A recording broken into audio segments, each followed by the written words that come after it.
The century begins without urgency, 1800 to 1815. At the opening of the 19th century, the United States did not feel like a nation rushing toward destiny. It felt instead like a place where time moved cautiously, almost reluctantly, and where most days resembled the ones before them. The year 1800 arrived quietly. There were no dramatic celebrations marking the new century for most people, no sense that history had shifted gears.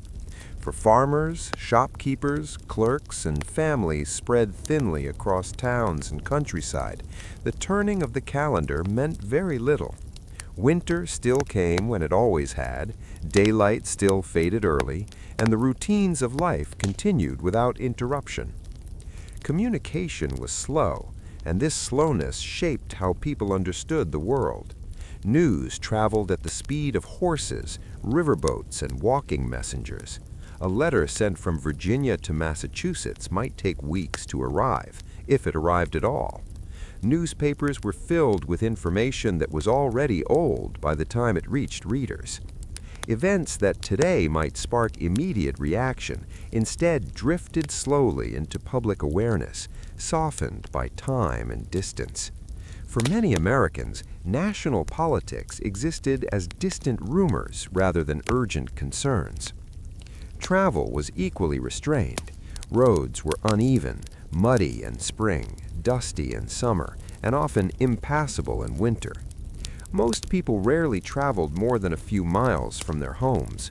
A journey of 50 miles could take days and required planning, supplies, and patience. Wagons creaked slowly along rutted paths, horses tired easily. River travel depended entirely on weather and water levels. Because movement was difficult, communities remained small and inward-focused, shaped more by local habits than national identity. Daily life followed natural rhythms rather than clocks. Most homes did not own precise timekeeping devices. The rising and setting of the sun defined the workday. Morning began when light entered the room, and evening ended when candles burned low. Weather dictated productivity. Rain postponed tasks. Heat slowed movement. Cold shortened days and confined families indoors. There was little sense of urgency to accomplish more than what daylight allowed. Ambitions were modest. For many Americans, success meant stability rather than growth. Owning land, maintaining a household, and producing enough food to last the year were sufficient goals. Few imagined rapid economic advancement or dramatic social change.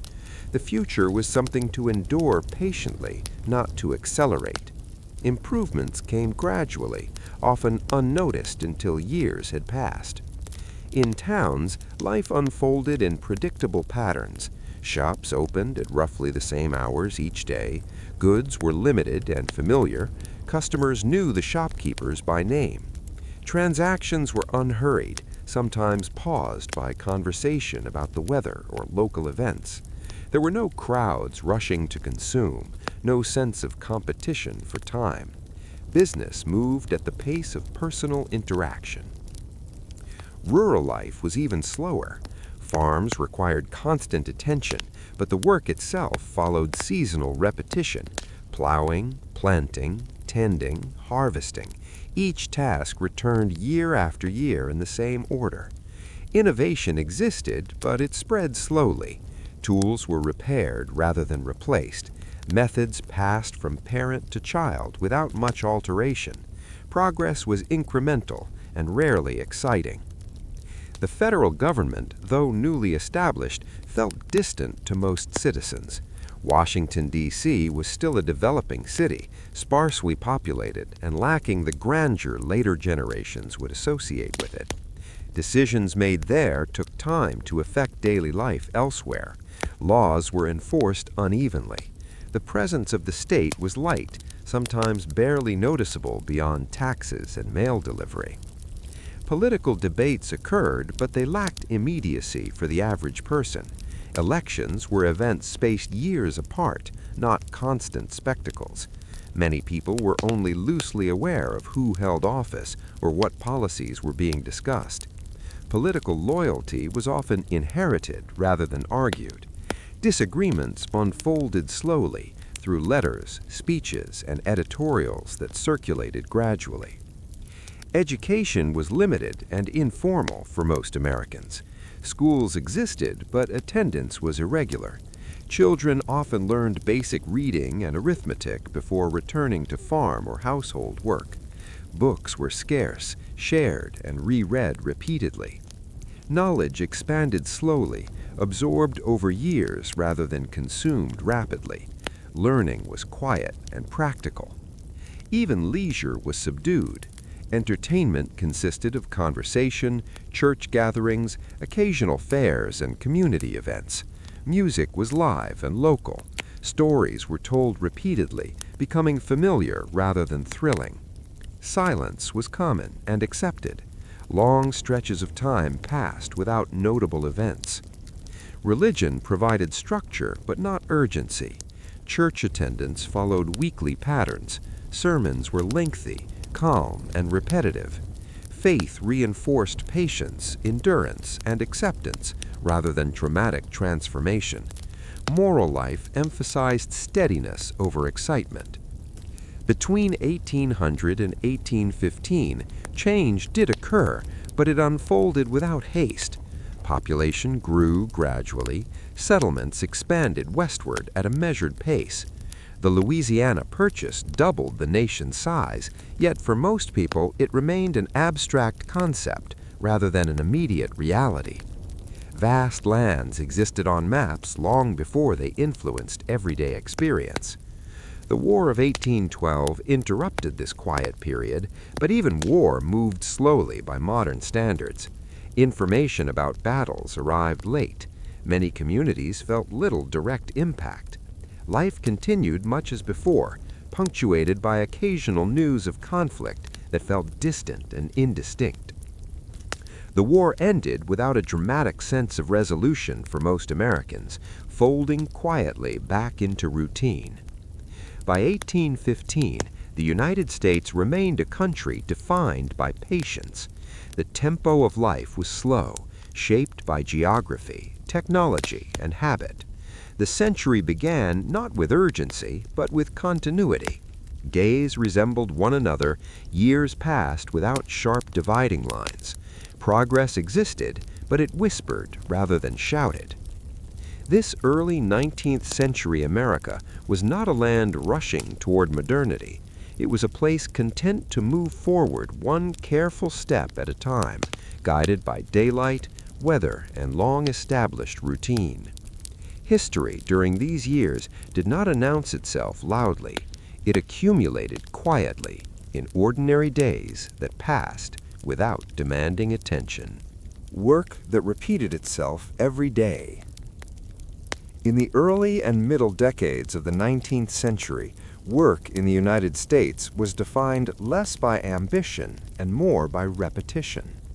Most labor did not aim toward sudden success or dramatic transformation. Instead, it existed to sustain life as it already was. Day after day, year after year, the same tasks returned, unchanged in form and expectation. Work was not something to escape from or accelerate through. It was simply something that continued. On farms, mornings began much the same way regardless of the year.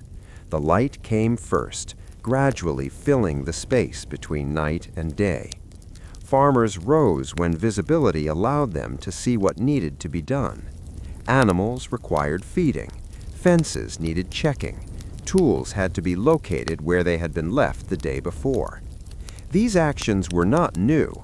They had been done the same way yesterday, and they would be done again tomorrow. Fields followed a predictable cycle. Plowing happened in its season, planting followed. Weeding occupied long stretches of warm weather. Harvest arrived slowly, demanding steady effort rather than urgency. Each task filled the hours without variation. Hands moved through familiar motions. Muscles learned the rhythm and repeated it without conscious thought. Progress was measured not in achievement, but in completion. Weather dictated the pace of labor. Rain slowed everything. Heat reduced efficiency. Cold limited movement. Workers adjusted quietly, accepting delays without frustration. There was rarely a sense that time had been wasted. Work resumed when conditions allowed, picking up exactly where it had stopped. Inside workshops, the rhythm was equally steady. Carpenters cut and shaped wood using the same tools, guided by the same measurements, producing similar results each day. Blacksmiths heated iron, struck it into form, cooled it, and began again. Shoemakers stitched leather in repetitive patterns, creating footwear that differed little from the pairs made weeks earlier. The work was skilled, but not surprising. In small towns, shops opened and closed at familiar hours. Clerks arranged goods on shelves, recorded sales in ledgers, and handled transactions slowly and carefully. Customers came and went without haste. There were no rushes, no sudden spikes in demand. The flow of work was consistent, predictable, and manageable. Early factories introduced larger numbers of workers into shared spaces, but they did not immediately disrupt the repetitive nature of labor. Machines moved steadily, powered by water or steam. Workers attended to them hour after hour, performing the same limited set of actions repeatedly. Shifts were long, tasks were narrow, variety was rare. Factory bells signaled the beginning and end of the workday. Inside, the noise was constant but unchanging. Motion repeated itself endlessly. The work required attention, but not imagination. Days blended together, distinguished mainly by fatigue rather than achievement. For women, domestic labor followed its own cycle of repetition. Cooking, cleaning, washing, sewing, and mending filled the day. Meals were prepared from similar ingredients using familiar methods. Clothes were repaired repeatedly rather than replaced. Households ran on continuous maintenance. The work never truly ended, but it rarely changed. Laundry alone consumed entire days. Water was heated, garments scrubbed, rinsed, wrung, and hung to dry. The process repeated weekly, sometimes more often. It was physically demanding, but mentally predictable. Each step followed the last without deviation. Children participated in labor as soon as they were able. Their tasks were small but repetitive: carrying water, gathering firewood, assisting in fields or shops. Work introduced them early to routine. Learning came through repetition rather than instruction. Seasonal changes brought adjustments, but not novelty. Winter shifted labor indoors. Repairs were made. Tools were cleaned. Planning replaced action. Spring reopened the cycle. Summer extended workdays. Autumn closed them. The pattern returned every year, unchanged. Pay, when it existed, was modest and steady. Wages reflected hours rather than output. There was little incentive to rush. Productivity increased slowly, if at all. The value of work lay in its consistency. Even skilled trades changed little over decades. Methods passed from master to apprentice with minimal alteration. Innovation occurred cautiously, often resisted. Familiarity was preferred over efficiency. Reliability mattered more than speed. There was no concept of weekends as a break from labor. Sundays provided rest for some, but even then, chores continued quietly. Animals still needed care. Fires still needed tending. Life did not pause completely. Illness interrupted work temporarily, but recovery returned workers to the same tasks. Aging slowed movement, but did not change expectations. Older hands worked more carefully, more slowly, but still worked. Across decades, the nature of labor remained largely unchanged. A farmer in 1800 performed many of the same tasks as one in 1850. A carpenter shaped wood using tools recognizable across generations. A factory worker repeated motions learned in the first weeks of employment for years afterward. This continuity shaped how people understood time. Years passed without distinct markers, memories blurred together, anchored more by seasons than events. Life was not divided into phases of progress, but into cycles of repetition. Work did not define identity through ambition. It defined it through endurance. Being able to continue mattered more than excelling. Reliability was valued above creativity. Showing up each day and performing familiar tasks was enough. Even moments of rest were shaped by work. Evenings were quiet, not because of exhaustion alone, but because there was nothing urgent left undone. Tomorrow's tasks were already known. There was no need to plan extensively. The day would repeat itself. In this world, work did not promise transformation. It promised stability. It allowed life to continue at a steady pace. It filled time without demanding attention. It repeated itself every day, not as a burden, but as a structure that held everything else in place. The early 19th century was built not on moments of inspiration, but on hours of repetition. Progress, where it occurred, was gradual and almost invisible. What endured most clearly was the rhythm of labor, quiet, predictable, and unchanged across generations. Work in this era did not rush toward the future. It stayed firmly in the present, repeating itself patiently, day after day, year after year, without urgency and without conclusion. Towns that changed very slowly. In the early and middle decades of the 19th century, American towns did not grow with urgency. They expanded quietly, almost reluctantly, as if unsure whether growth was truly necessary. Change arrived not in waves, but in inches, and often so slowly that residents only noticed it when looking back over many years. To live in one of these towns was to inhabit a place where today looked very much like yesterday, and tomorrow promised to look much the same. Most towns began with a small collection of buildings arranged around practical needs rather than grand plans. A few houses, a general store, a church, perhaps a blacksmith's shop, and a tavern formed the center of community life. Streets were often dirt paths worn into the ground by repeated use rather than deliberate construction. They curved naturally, following the land rather than imposing order upon it. Once established, these streets rarely changed. New buildings appeared infrequently. A house constructed one year might remain the only addition for several more. When construction did occur, it was a notable event, precisely because it was so rare. People paused to observe it as they passed. Progress was measured in foundations poured slowly, walls raised carefully, and roofs completed after long delays caused by weather, material shortages, or simple lack of urgency. Most structures looked familiar because they were built using the same methods and materials generation after generation. Wood-framed homes resembled those built decades earlier. Shops retained the same layouts. Even when a building was replaced, the new one often followed the outline of the old. Innovation was cautious. Familiarity was preferred. Faces changed even more slowly than buildings.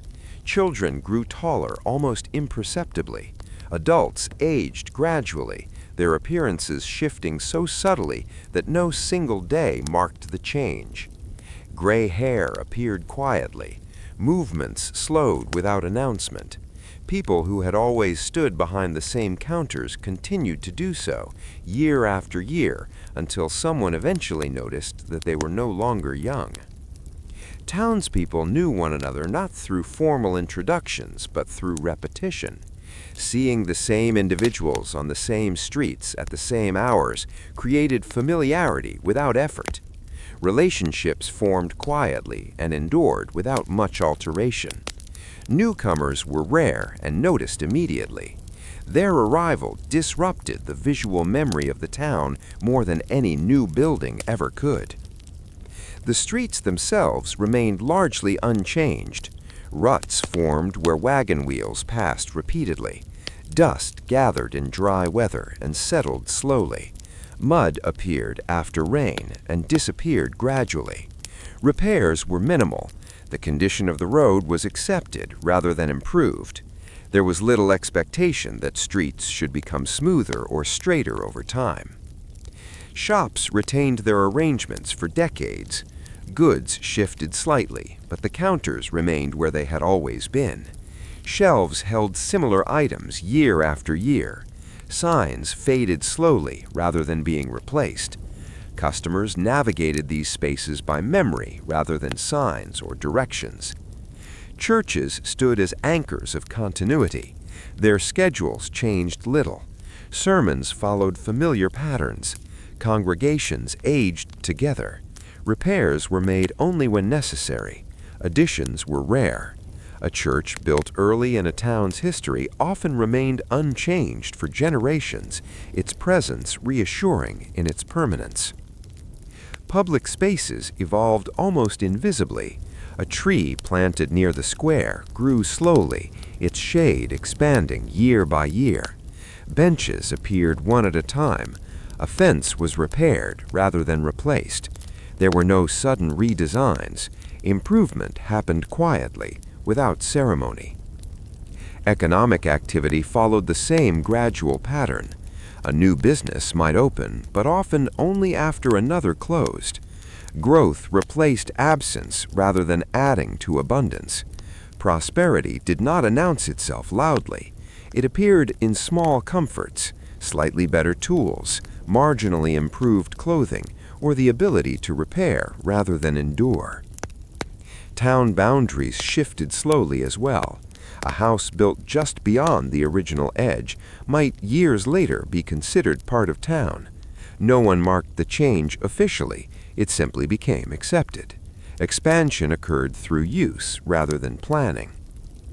Even local government reflected this unhurried pace. Meetings were infrequent and brief. Decisions were incremental. Ordinances addressed immediate needs rather than long-term visions. Leadership rotated among familiar names. Authority rested on recognition rather than ambition. Time passed differently in these towns. Days followed predictable patterns. Weeks blended together. Years were marked more by weather than by events. Significant moments were rare enough to be remembered clearly. Most time passed without leaving a distinct impression. Technological changes arrived slowly and unevenly. A new tool appeared in one shop and remained absent from others for years. Lighting improved gradually. Communication expanded cautiously. Each addition blended into existing routines rather than replacing them. Even disasters, when they occurred, rarely transformed the town completely. Fires destroyed individual buildings, not entire streets. Floods receded, leaving behind repairs rather than redesigns. Recovery emphasized restoration rather than reinvention. The sense of place remained stable across decades. A person returning after many years would recognize most landmarks immediately. Differences revealed themselves only after careful observation. A new roof, a missing tree, a shop under new ownership but in the same location. Children grew up assuming the town would remain as it was. Adults worked without expecting change. Elders remembered earlier years that looked remarkably similar to the present. Memory did not contrast sharply with reality. This slow pace shaped expectations. People did not anticipate rapid growth or dramatic transformation. They measured life by continuity rather than progress. Stability felt natural. Change, when it came, felt almost accidental. By the mid-1800s, some towns grew larger, but even then, expansion maintained its gentle rhythm. Growth added layers rather than replacing foundations. Old and new coexisted without conflict. The town absorbed change quietly. In these towns, history did not rush forward. It accumulated gradually, almost invisibly. Streets remained where they had always been. Buildings stood patiently. Faces aged slowly, and change arrived so gently that it was often only recognized in retrospect. American towns of this era did not announce their development. They did not reinvent themselves. They simply continued, growing older and slightly larger, one quiet year at a time, unchanged enough that life felt familiar and steady enough that nothing seemed to demand attention. Paper, ink, and the weight of administration. In the early and middle decades of the 19th century, the United States was governed less by sudden decisions than by paper. Long before policies reached ordinary citizens, they passed quietly through hands stained with ink, through desks worn smooth by elbows, and through rooms where time moved slowly and predictably. Government did not arrive dramatically. It arrived folded, sealed, signed, copied, and filed. Administrative work began early in the morning, often before the town itself felt fully awake. Clerks unlocked doors, opened shutters, and prepared desks that looked exactly as they had the day before. Ink bottles were checked. Pens were trimmed carefully with small knives. Paper was stacked neatly, counted, and aligned. Nothing began quickly. Everything began deliberately. Most government offices were modest spaces. They were rarely impressive and almost never busy in a visible way. A single room might serve as a courthouse, registry, tax office, and meeting place. Furniture was heavy and plain. Shelves held bound volumes whose spines faded gradually over years. Dust settled quietly on ledgers that were still in use. Handwriting defined the pace of administration. Every record required careful lettering. Mistakes were avoided because correction was difficult. Lines were drawn slowly. Words were chosen cautiously. Each sentence carried weight because rewriting meant additional labor. As a result, documents were composed patiently, often aloud, as clerks considered each phrase before committing it to paper. Ledgers recorded the steady movement of information. Names appeared repeatedly, year after year. Births, deaths, land transfers, marriages, taxes, all were entered by hand, one line at a time. Pages filled gradually. New volumes were started only after old ones were completed. There was no urgency to finish. Completion arrived eventually through repetition. Censuses advanced history quietly. Enumerators traveled slowly, collecting information that was already partially outdated by the time it reached central offices. Ages were estimated. Names were spelled phonetically. Occupations were recorded broadly. Accuracy was valued, but perfection was impossible. The process unfolded over months, not days. Once collected, census information waited. It waited on desks, in drawers, and on shelves. Clerks copied it carefully into summary books. Numbers were added slowly, sometimes more than once, to ensure correctness. Final results emerged long after the population had already changed again. Permits and licenses followed similar paths. Requests were written by hand, often in careful formal language learned through imitation rather than instruction. Applications moved slowly from desk to desk. Each stage added a signature, a note, or a seal. Delays were common and expected. No one assumed speed. Correspondence formed the backbone of administration. Letters traveled outward from offices and returned weeks later. Questions were asked, answered, clarified, and sometimes asked again. Conversations unfolded across months. Decisions matured slowly, shaped by distance and delay. Local government relied heavily on memory reinforced by paper. Town meetings produced handwritten minutes that recorded discussions without capturing urgency. Motions were noted plainly. Votes were counted and written down. Nothing moved quickly enough to feel dramatic. Court records accumulated steadily. Cases progressed slowly. Filings were prepared carefully. Testimony was summarized in writing. Outcomes were recorded in calm language. Even disputes that felt intense to participants settled into neutral prose once written. Taxation advanced through lists and tables. Property was assessed methodically. Figures were calculated by hand. Errors were corrected slowly. Payments were recorded in ledgers that showed little variation from year to year. The system endured not because it was efficient, but because it was persistent. Maps, too, were administrative documents. Surveyors measured land patiently. Boundaries were drawn cautiously. Corrections were made years later, if at all. Once recorded, lines tended to remain even when reality changed. Government employment rewarded steadiness rather than innovation. Clerks were valued for neat handwriting, reliability, and endurance. Advancement came through years of service rather than accomplishment. Familiarity with procedure mattered more than creativity. Paper accumulated faster than it could be reviewed. Storage became part of administration. Documents were bundled, labeled, and stored. Rooms filled gradually. Cabinets appeared. Boxes stacked quietly. Nothing was discarded without consideration. Ink aged slowly. Early records faded gently, remaining legible long enough to retain authority. New entries layered over old ones, creating continuity rather than replacement. Administration grew thicker rather than faster. The physical act of filing consumed time. Papers were placed in folders, folders in drawers, drawers in cabinets. Retrieving a document required memory and patience. Searching was accepted as part of the process.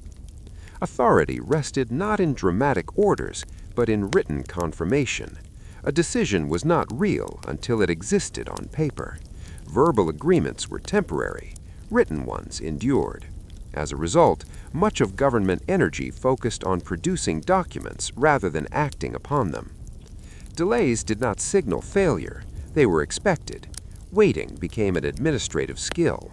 Clerks waited for responses. Citizens waited for approvals. Offices waited for instructions. Time passed quietly. Even national decisions filtered downward slowly. Laws passed in distant capitals reached towns months later, sometimes years. By the time enforcement began, the sense of novelty had already faded. Change felt gradual because it arrived through paper. Mistakes were corrected cautiously. Amendments were added rather than replacing original text. Marginal notes appeared. Cross-references multiplied. Complexity grew organically. Paper also preserved memory. Old records were consulted to resolve new questions. Precedent mattered because it was written. History guided administration not through narrative, but through filing. By the mid-1800s, bureaucracy had thickened but not accelerated. More offices existed, more clerks worked, more paper moved, but at the same pace. Growth added layers rather than speed. For ordinary citizens, government appeared as forms, notices, receipts, and certificates. Interaction occurred through counters and windows. Conversations were brief. Paper spoke more than people. Administration shaped time itself. Deadlines were distant. Responses were slow. Nothing demanded immediate attention. Life adjusted accordingly. History during this era advanced not through sudden decisions, but through accumulated documentation. Each page added weight. Each ledger preserved continuity. Progress occurred quietly, through filing rather than force. Paper did not rush. Ink did not hurry. Government moved forward patiently, one line at a time. And in that steady movement, measured in handwriting, stamps, and signatures, the nation continued, slowly and quietly, into the future. The long middle of the century, 1835 to 1860. By the middle decades of the 19th century, the United States had settled into a long stretch of time that did not announce itself with clarity or urgency. The years between 1835 and 1860 did not feel like a beginning, nor did they feel like an ending. They occupied a broad, quiet middle where life continued steadily and predictably, and where change unfolded so slowly that it rarely drew attention to itself. For many Americans living through these decades, time seemed to widen rather than move forward. Days followed familiar patterns, and years stacked gently upon one another. The nation was growing, but growth felt incremental rather than dramatic. There were no sharp dividing lines between one phase of life and the next. Instead, there was continuity, extended, unhurried, and often unnoticed. Politics during this period reflected the same subdued rhythm. Elections came and went according to schedule, rarely disrupting daily routines. Campaigns relied on speeches, newspapers, and personal conversations that spread gradually. Results took time to reach distant towns. Office holders changed, but the structures of government remained largely the same. Policies were debated repeatedly, often using familiar language and well-worn arguments. Congress met, adjourned, and reconvened. Debates unfolded slowly, shaped by procedure and tradition. Speeches were long and methodical. Decisions emerged through compromise rather than sudden resolution. To most citizens, these political processes felt distant and abstract, filtered through delayed reports and second-hand summaries. Economic life shifted gradually as well. Markets expanded, but cautiously. Trade routes lengthened, yet retained familiar limitations. Prices fluctuated modestly. Financial crises occurred, but their effects rippled outward slowly, giving people time to adjust rather than react immediately. Prosperity and hardship both arrived quietly. Work remained repetitive and steady. Farmers continued planting, tending, and harvesting much as they always had. Artisans practiced their trades using tools that changed little over decades. Factory labor increased in some regions, but even there, daily routines settled quickly into predictable patterns. The pace of work rarely accelerated enough to feel urgent. Conversations repeated themselves. Topics returned again and again. Weather, crops, prices, local news, politics discussed cautiously. Opinions evolved slowly, shaped by long familiarity rather than sudden persuasion. People spoke not to convince quickly, but to confirm shared understanding. Transportation improved during these decades, yet movement still felt slow. Canals, roads, and railways expanded gradually. Journeys became more reliable, but not dramatically faster. Travel still required planning, patience, and acceptance of delay. Distance shrank only slightly, and mostly in perception rather than experience. Towns continued to grow at measured rates. New buildings appeared occasionally, fitting into existing layouts rather than transforming them. Streets remained familiar. Shops changed ownership more often than location. Residents aged in place, marking time through gradual physical change rather than events. Daily life remained anchored to routine. Meals were prepared in familiar ways. Work began and ended at expected hours. Evenings passed quietly. Entertainment was modest and repetitive. There was little pressure to innovate daily life. Comfort came from predictability. Religion continued to provide structure without urgency. Church schedules remained consistent. Sermons reinforced patience, endurance, and moral steadiness. Congregations aged together, sharing long memory rather than rapid change. Faith emphasized continuity rather than transformation. Education expanded slowly. Schools appeared in more communities, but attendance remained irregular. Instruction followed traditional methods. Knowledge accumulated gradually. Learning was not hurried, and advancement was measured in years rather than milestones. Communication remained deliberate. Letters traveled slowly. Newspapers circulated with information already softened by time. National events reached local awareness gradually, often losing immediacy along the way. Public reaction unfolded over weeks or months rather than hours. The nation's population grew steadily, but demographic change felt gradual. Immigration increased, yet newcomers blended slowly into existing communities. Cultural shifts occurred quietly. Adaptation took time. Familiar patterns absorbed difference rather than resisting it dramatically. Technological change arrived unevenly. New machines appeared alongside old ones. Adoption was cautious.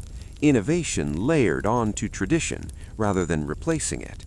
Progress accumulated rather than surged. Government administration thickened during these decades, but did not accelerate. More records were kept, more offices existed, more paperwork moved through familiar channels at familiar speeds. Authority remained grounded in documentation rather than action. Throughout this long middle period, Americans rarely felt that they were living in a decisive moment. History did not feel immediate, it felt deferred. Each year resembled the last closely enough that memory blurred. Change revealed itself only in retrospect. People planned their lives without expectation of rapid transformation. Futures were imagined as extensions of the present. Stability mattered more than advancement. Security outweighed ambition. Even moments of tension, economic uncertainty, political disagreement, regional difference, unfolded slowly. Conflict simmered rather than erupted. Words were exchanged repeatedly. Positions hardened gradually. Nothing seemed urgent enough to demand immediate resolution. Time stretched across these decades, expanding into a wide, quiet middle where the nation moved forward without consciously noticing its movement. Progress occurred, but without fanfare. Growth happened, but without acceleration. History advanced through accumulation rather than action. For those living between 1835 and 1860, the United States felt steady, familiar, and continuous. Life did not signal that it was approaching a turning point. It simply continued, day after day, year after year, with the calm persistence of routine. Only later would these years be seen as preparation. At the time, they felt like permanence. A long middle without urgency, where the nation walked forward slowly, unaware of how much weight time was quietly gathering behind it. A war that passed through ordinary lives. When the Civil War began, it did not immediately arrive as a single overwhelming event in the lives of most Americans. Instead, it entered quietly, through announcements read slowly in newspapers, through letters that took weeks to arrive, and through administrative notices posted in familiar places. For many people, the war felt less like a sudden rupture and more like a prolonged interruption, one that settled into daily life without ever fully replacing it. The early days of the war were marked by waiting. Men waited to be called. Families waited for instructions, news, and clarification. Towns waited to see how deeply the conflict would reach them. There was activity, but little movement. Decisions were discussed repeatedly. Plans were drafted and revised. Nothing happened quickly enough to feel decisive. Government offices expanded their work. Lists were made. Names were recorded carefully. Enlistments were written down in ledgers that resembled earlier records of taxes and land ownership. The process of joining the Army involved forms, signatures, and verification. Even the act of going to war required patience. Once enlisted, soldiers experienced long periods of inactivity. Camps were established and maintained, equipment was issued slowly, uniforms were distributed inconsistently, supplies arrived late or not at all. Days passed with drilling, waiting, and standing in lines. Letters were written during these pauses, often describing nothing more than the weather, meals, and the difficulty of waiting. At home, daily routines adjusted but did not disappear. Farms continued to operate, though labor shortages made the work heavier and slower. Women and older children took on additional tasks, repeating the same motions day after day. The rhythm of agricultural labor continued, altered but recognizable. Shortages developed gradually. Goods became harder to obtain. Prices rose slowly, then unevenly. Substitutions became common. Meals grew simpler. Clothing was repaired repeatedly rather than replaced.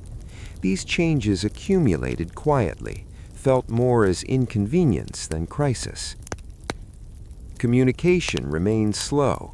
Letters crossed long distances, carrying fragments of experience rather than full accounts. News from the front was incomplete and often outdated. Families read and reread letters, extracting meaning from small details. Silence lasted weeks or months and was endured without explanation. The emotional tone of daily life was muted by repetition. Anxiety existed, but it was stretched thin across time. There were few moments of immediate reaction. Instead, concerns settled into routine, becoming part of the background of ordinary days. Administration touched everything. Rations were recorded, payrolls were calculated, reports were filed, errors were corrected slowly. Bureaucracy expanded steadily, absorbing energy that might otherwise have gone toward action. The war advanced on paper as much as it did in the field. Hospitals operated with the same quiet persistence. Records were kept, supplies were tracked, patients waited. Recovery was slow. Deaths were noted briefly and moved into files. The scale of loss was not always apparent in the moment, diluted by procedure. In towns far from battlefields, life appeared outwardly unchanged. Shops opened and closed, streets looked familiar, conversations continued.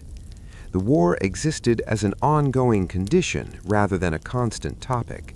People adapted to its presence without fully engaging with its meaning. Even moments of national significance arrived gently. Announcements were read aloud, reactions unfolded slowly. There were no instant responses, only gradual adjustment. History moved forward, but at the pace of correspondence and record-keeping. As the war continued, fatigue replaced urgency. The novelty disappeared. Waiting became heavier. The conflict settled into the background of life, shaping it quietly rather than dramatically. People endured rather than reacted. By the time the war ended, many felt less relief than exhaustion.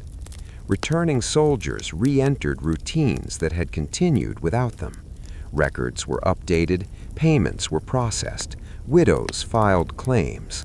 Life resumed its familiar patterns, altered but still repetitive.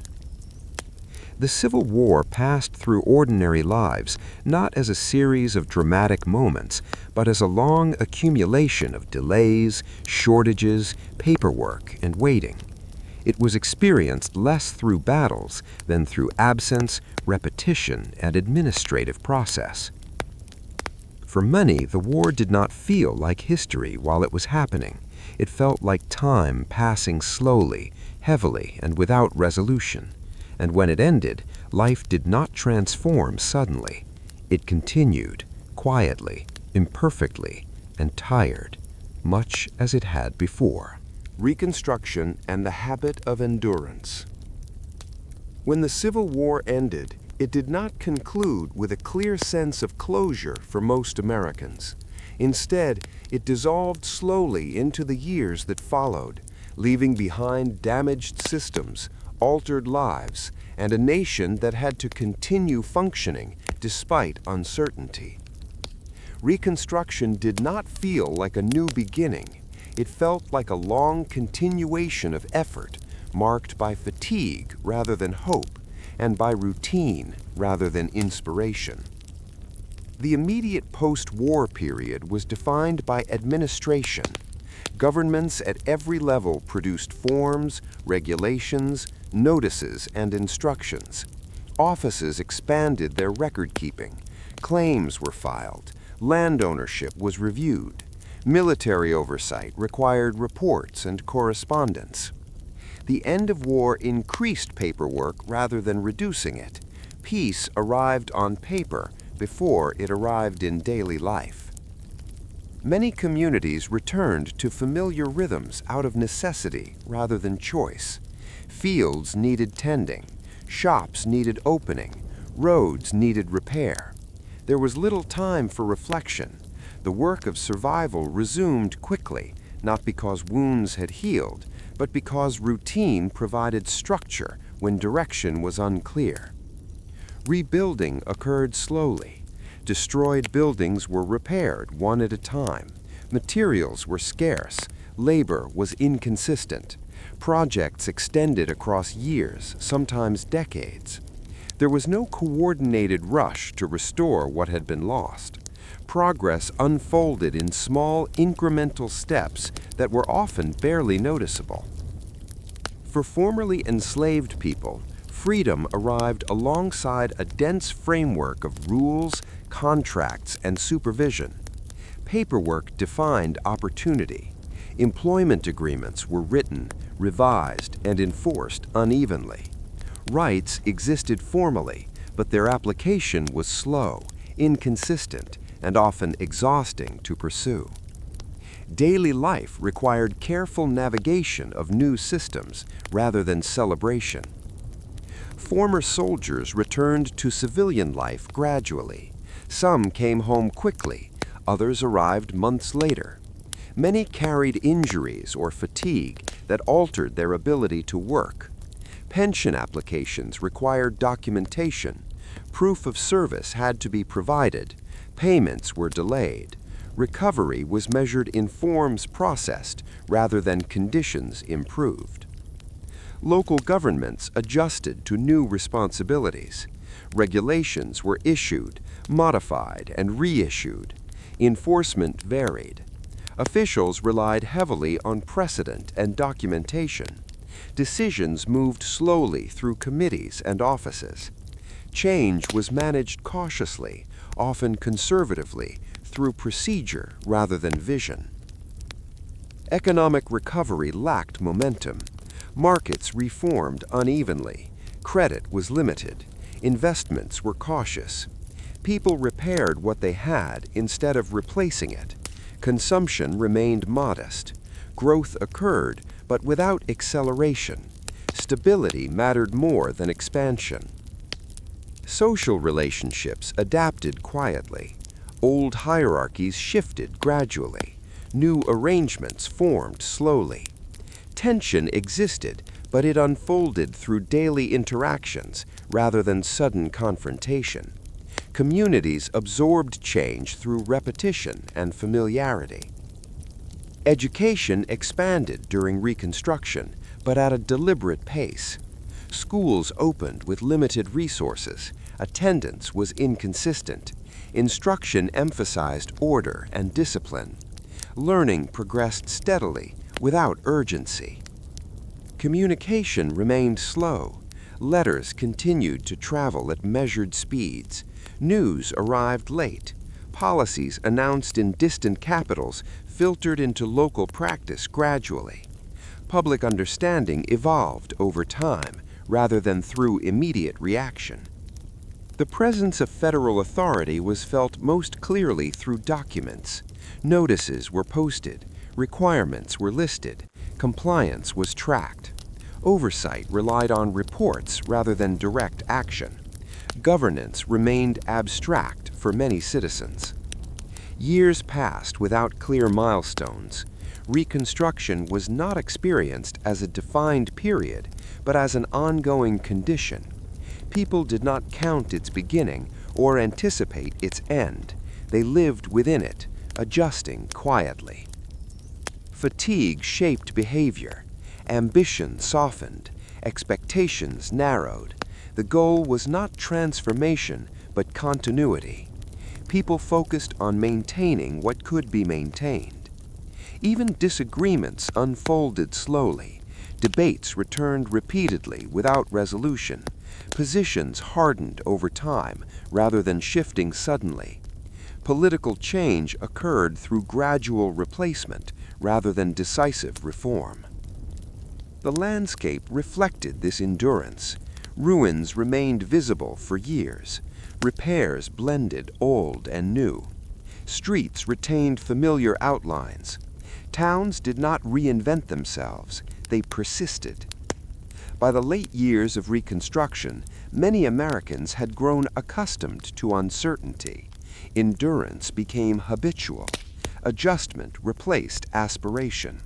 Routine provided stability where direction was unclear. The war's aftermath did not inspire immediate renewal. It required patience, persistence, and repetition. Life moved forward not through moments of clarity, but through days that resembled each other closely. Reconstruction did not reshape the nation quickly. It settled into it slowly, through paperwork, regulation, rebuilding, and routine. History advanced quietly, carried forward by ordinary people who continued working, waiting, and adjusting without expectation of resolution. And in that long, quiet endurance, the nation continued, imperfectly, gradually, and without urgency, into the final years of the century. Machines that arrived quietly. The machines did not arrive all at once, and they did not announce themselves with any great sense of importance. There were no clear moments when people stood still and realized that their lives had permanently changed. Instead, the machines appeared gradually, often unnoticed at first, settling into the background of daily routines. A new piece of equipment in a workshop, a larger loom in a textile mill, a steam engine placed carefully beside an existing building. These additions rarely felt dramatic.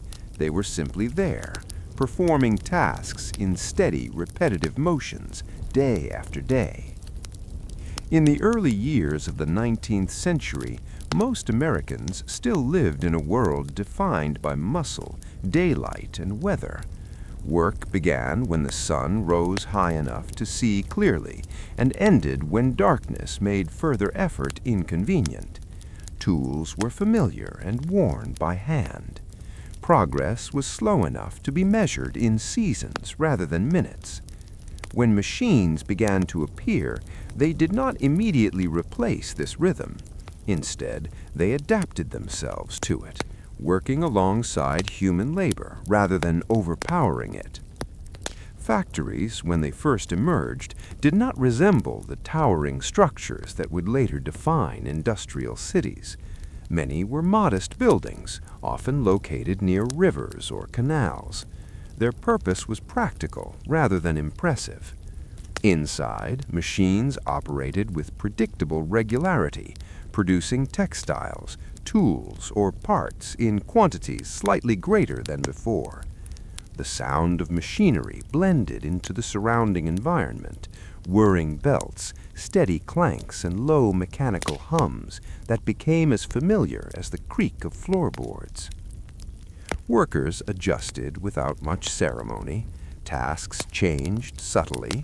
Hands that once performed every step of a process now supervised machines that performed part of it. The workday became more structured, though not abruptly. Hours were still long, and labor was still tiring, but time began to matter in new ways. Arrival and departure became less flexible. A machine did not wait patiently for a worker to finish a conversation or arrive late. It continued to move, indifferent to individual circumstances. As factories expanded, they required coordination. This led to schedules, simple at first, then increasingly detailed. Bells rang to signal the start of a shift. Written notices listed working hours. Over time, these schedules became more precise, and clocks gained importance. Wall clocks appeared in workplaces, their faces plain and functional. They were consulted frequently, not out of curiosity, but out of necessity. Time, once loosely defined by daylight and habit, became something that could be measured, divided, and recorded. Minutes gained value. Lateness acquired consequences. This transformation did not feel exciting. It felt administrative. People complied because it made sense, because others were doing the same, and because there was little reason not to. Railroads followed a similar pattern of quiet influence. When the first rail lines were built, they were local and limited.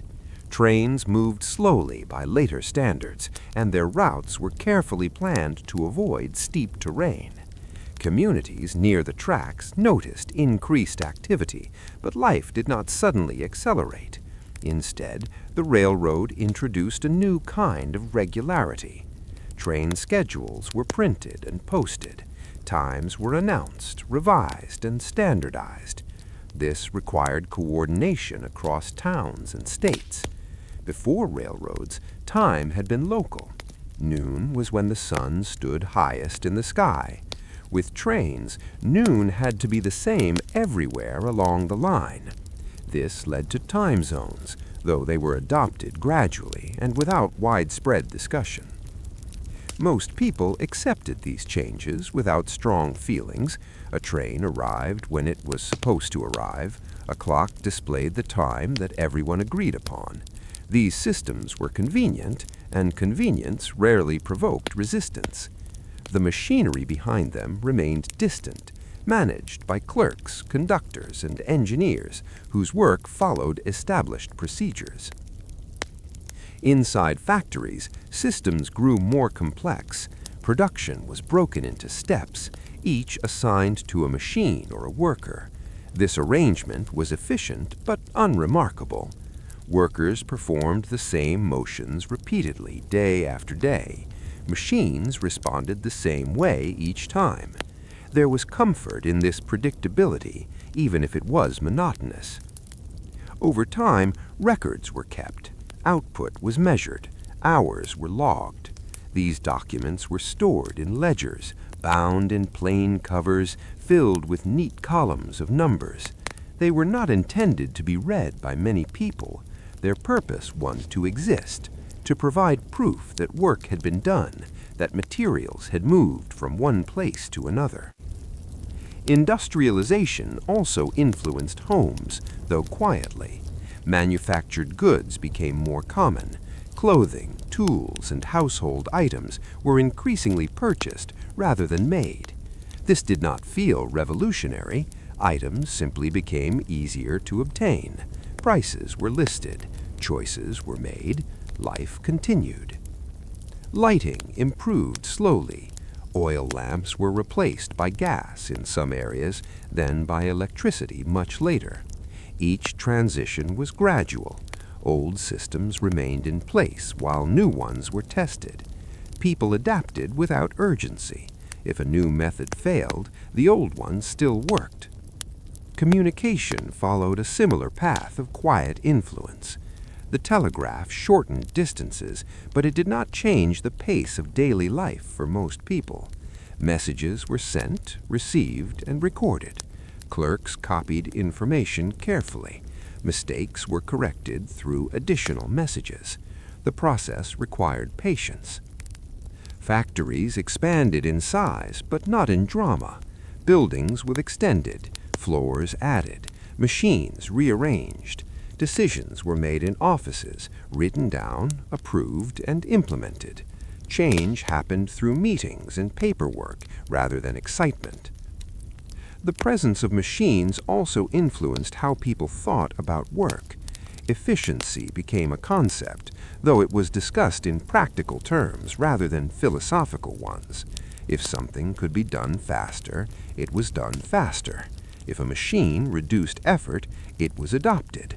There was no ceremony in these decisions. They were made because they were reasonable. In cities, industrial noise became part of the background. It was not always pleasant, but it was familiar. People learned to sleep through it. Conversations continued alongside it. The machines did not demand attention. They simply existed. Children grew up surrounded by systems that had been introduced before they were born. To them, factories, railroads, and schedules felt normal. There was no memory of a world without them. This quiet acceptance ensured that industrialization continued without resistance. By the late 19th century, machines were everywhere, but they still did not feel extraordinary. They were tools, no more emotional than a hammer or a plow. Their significance would be recognized later by historians rather than participants. People at the time were more concerned with immediate matters, earning wages, keeping schedules, maintaining equipment, and following procedures. The machines required care. They broke down. They were repaired. This work was routine. Even large-scale changes, such as the spread of factories across regions, occurred incrementally, one town at a time, one building at a time. There was no single moment when America became industrial. It simply continued, slightly altered year after year. At the end of each workday, machines were shut down, belts slowed, steam dissipated, lights dimmed, workers left quietly. The next morning, the process resumed exactly where it had stopped. This repetition defined industrial life more than innovation did. Progress existed, but it was slow and procedural. Improvements were measured in efficiency rather than inspiration. When people looked back on their lives, they rarely spoke of machines with awe. They spoke of hours worked, routines followed, and days that blended together. The machines were part of that blend. In this way, industrialization reshaped daily life not through spectacle, but through habit. It did not ask for attention. It simply stayed. And as the 19th century moved steadily toward its end, the machines continued to operate, quietly and reliably, shaping a world that no longer remembered what it had been like before they arrived. The last decades of the 19th century arrived quietly, almost imperceptibly. There were no sudden fireworks to announce their arrival, no dramatic crises or revelations to mark their significance. Instead, the years passed as they always had, one day following another, seasons cycling predictably, and people moving through the motions of life with a gentle, habitual steadiness. The country, which had grown from scattered towns and villages into cities threaded by railroads and networks of commerce, seemed to reach a point of tired familiarity. Systems were in place, routines were established, and life, in its measured ordinariness, continued largely as it had before. Communities across the United States maintained their steady rhythms. In small towns, the weekly market continued to bring together farmers and shopkeepers, their interactions punctuated by the slow cadence of hours rather than the excitement of novelty. Men and women rose early, completed their work, and returned home as the sun dipped low, often noticing the same buildings, the same streets, and the same neighbors as they had for years. In the cities, the hum of industry, the measured whistle of locomotives, and the disciplined movements of clerks, factory workers, and store employees formed a backdrop that, though technically new to some, had become routine to nearly all. Railroads had expanded to cross vast regions, yet they had done so incrementally. Schedules were now printed and adhered to.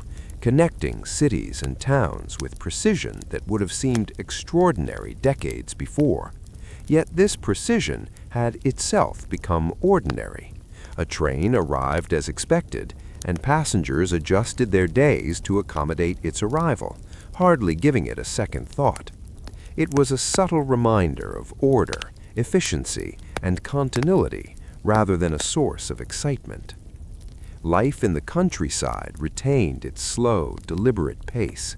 Farmers tended their fields according to the familiar cycles of planting, growth, and harvest. Weather, still a principal determinant of success or failure, remained largely beyond human control. Even as new tools and mechanical implements appeared, grain threshers, plows with iron blades, small engines for milling, they were absorbed quietly into daily labor. Their presence did not dramatically change the day-to-day experience of farm life. They simply made familiar tasks slightly easier, allowing the work to continue at a steady pace rather than introducing innovation that demanded attention or admiration.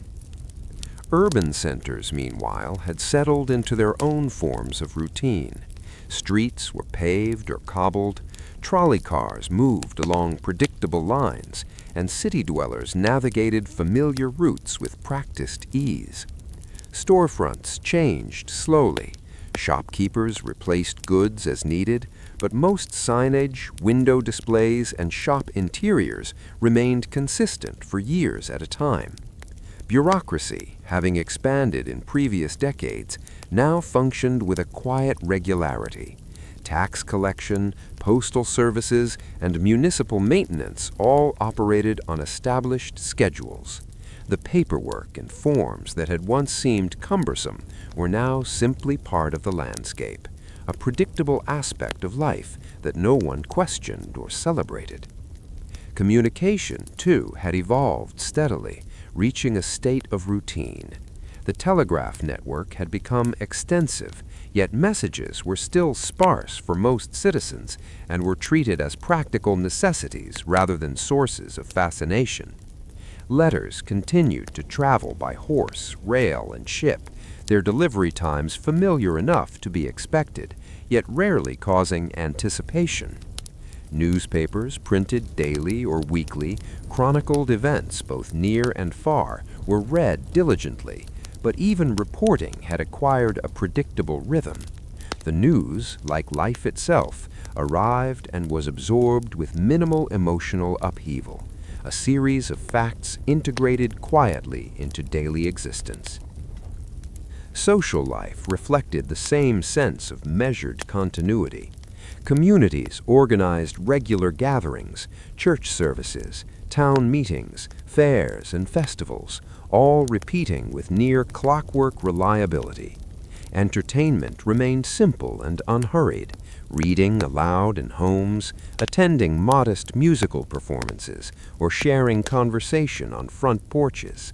In more populated areas, theaters and lecture halls provided scheduled diversions, but even these cultural activities followed familiar patterns, with repetition rather than novelty dominating experience. People moved through the social calendar almost as a matter of habit, responding to expectation rather than curiosity or inspiration. By the late 1890s, the country had expanded geographically, economically, and demographically, yet these expansions did not create a dramatic sense of transformation in the daily life of most citizens. Industrialization and mechanization had become integrated quietly into the routines of work and home.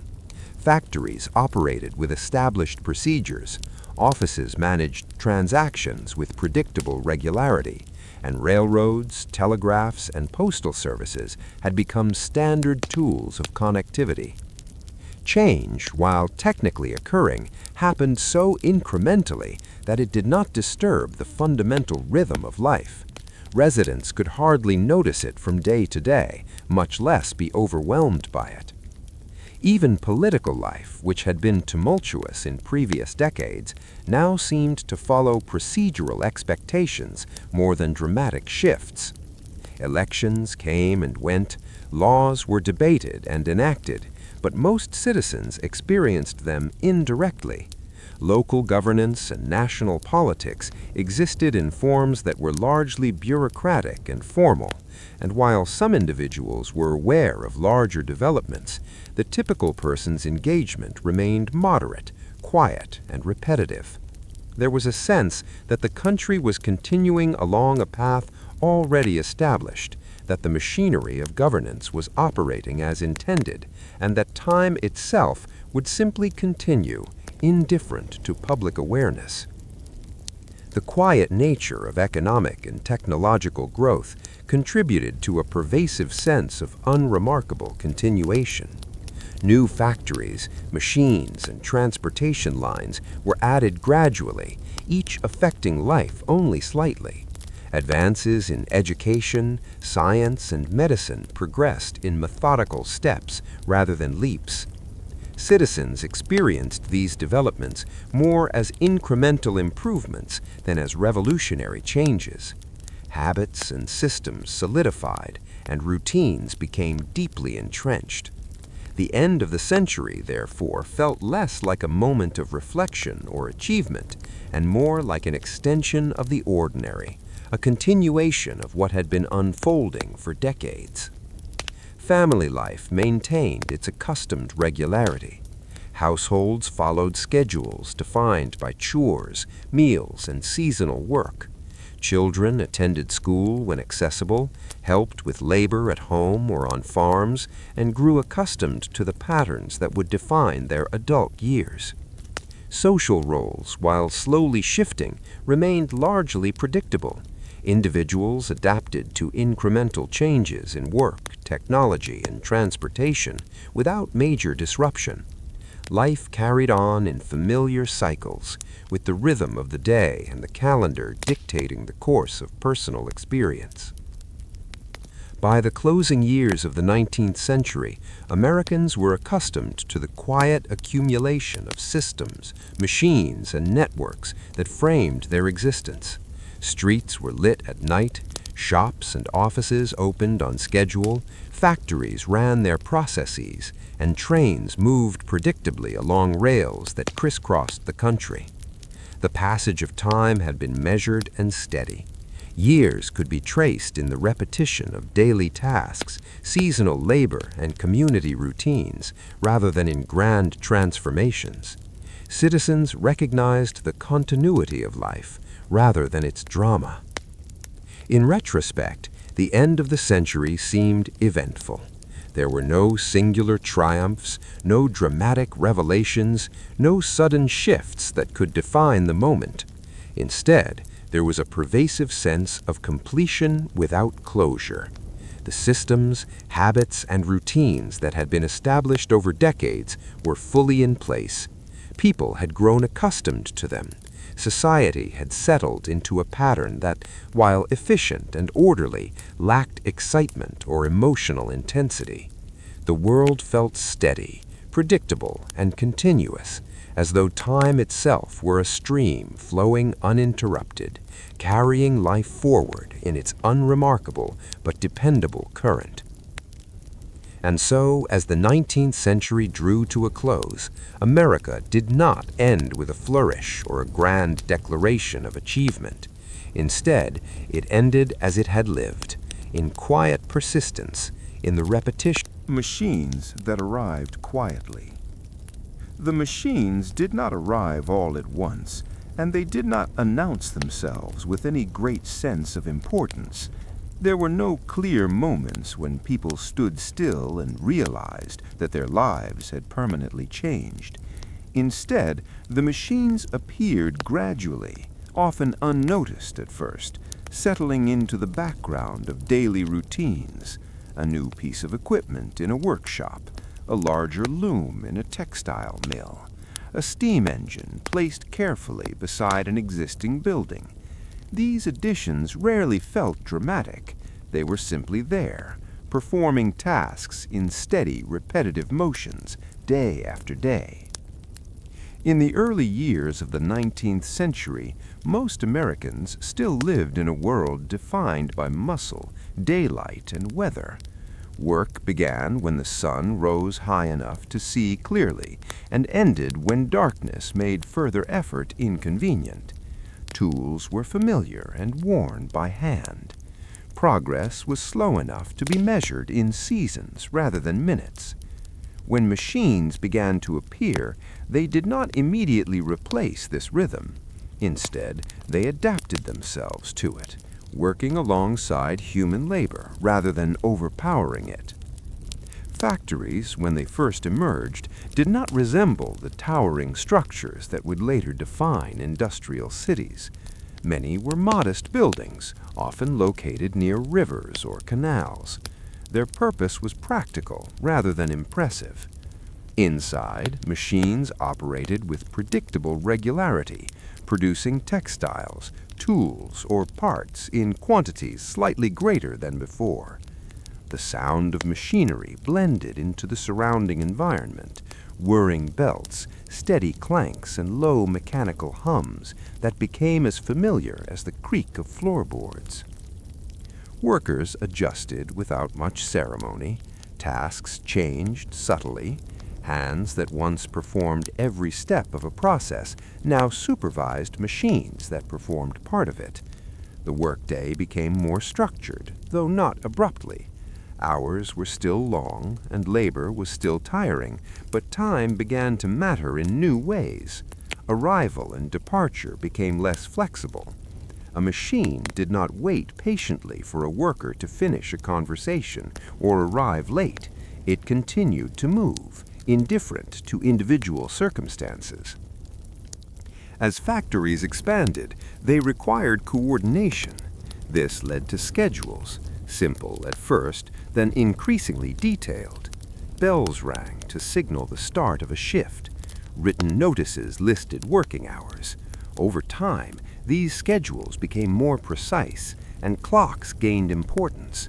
Wall clocks appeared in workplaces, their faces plain and functional. They were consulted frequently, not out of curiosity, but out of necessity. Time, once loosely defined by daylight and habit, became something that could be measured, divided, and recorded. Minutes gained value. Lateness acquired consequences. This transformation did not feel exciting. It felt administrative. People complied because it made sense, because others were doing the same, and because there was little reason not to. Railroads followed a similar pattern of quiet influence. When the first rail lines were built, they were local and limited. Trains moved slowly by later standards, and their routes were carefully planned to avoid steep terrain. Communities near the tracks noticed increased activity, but life did not suddenly accelerate. Instead, the railroad introduced a new kind of regularity. Train schedules were printed and posted. Times were announced, revised, and standardized. This required coordination across towns and states. Before railroads, time had been local. Noon was when the sun stood highest in the sky. With trains, noon had to be the same everywhere along the line. This led to time zones, though they were adopted gradually and without widespread discussion. Most people accepted these changes without strong feelings. A train arrived when it was supposed to arrive. A clock displayed the time that everyone agreed upon. These systems were convenient, and convenience rarely provoked resistance. The machinery behind them remained distant, managed by clerks, conductors, and engineers whose work followed established procedures. Inside factories, systems grew more complex. Production was broken into steps, each assigned to a machine or a worker. This arrangement was efficient but unremarkable. Workers performed the same motions repeatedly day after day. Machines responded the same way each time. There was comfort in this predictability, even if it was monotonous. Over time, records were kept. Output was measured. Hours were logged. These documents were stored in ledgers, bound in plain covers, filled with neat columns of numbers. They were not intended to be read by many people. Their purpose was to exist, to provide proof that work had been done, that materials had moved from one place to another. Industrialization also influenced homes, though quietly. Manufactured goods became more common. Clothing, tools, and household items were increasingly purchased rather than made. This did not feel revolutionary. Items simply became easier to obtain. Prices were listed. Choices were made. Life continued. Lighting improved slowly. Oil lamps were replaced by gas in some areas, then by electricity much later. Each transition was gradual. Old systems remained in place while new ones were tested. People adapted without urgency. If a new method failed, the old one still worked. Communication followed a similar path of quiet influence. The telegraph shortened distances, but it did not change the pace of daily life for most people. Messages were sent, received, and recorded. Clerks copied information carefully. Mistakes were corrected through additional messages. The process required patience. Factories expanded in size, but not in drama.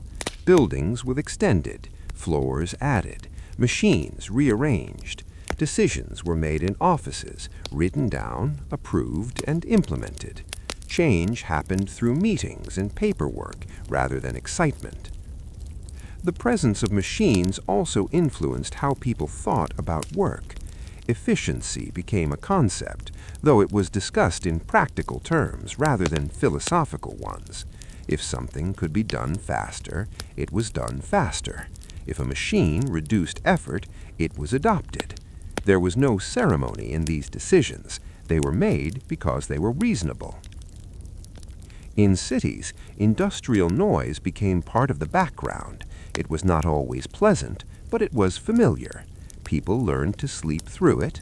Conversations continued alongside it. The machines did not demand attention. They simply existed. Children grew up surrounded by systems that had been introduced before they were born. To them, factories, railroads, and schedules felt normal. There was no memory of a world without them. This quiet acceptance ensured that industrialization continued without resistance. By the late 19th century, machines were everywhere, but they still did not feel extraordinary.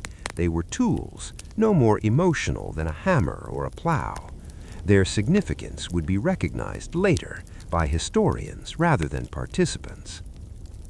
People at the time were more concerned with immediate matters, earning wages, keeping schedules, maintaining equipment, and following procedures. The machines required care. They broke down. They were repaired. This work was routine. Even large-scale changes, such as the spread of factories across regions, occurred incrementally, one town at a time, one building at a time. There was no single moment when America became industrial. It simply continued, slightly altered year after year. At the end of each workday, machines were shut down, belts slowed, steam dissipated, lights dimmed, workers left quietly. The next morning, the process resumed exactly where it had stopped. This repetition defined industrial life more than innovation did. Progress existed, but it was slow and procedural. Improvements were measured in efficiency rather than inspiration. When people looked back on their lives, they rarely spoke of machines with awe. They spoke of hours worked, routines followed, and days that blended together. The machines were part of that blend. In this way, industrialization reshaped daily life not through spectacle, but through habit. It did not ask for attention. It simply stayed. And as the 19th century moved steadily toward its end, the machines continued to operate, quietly and reliably, shaping a world that no longer remembered what it had been like before they arrived.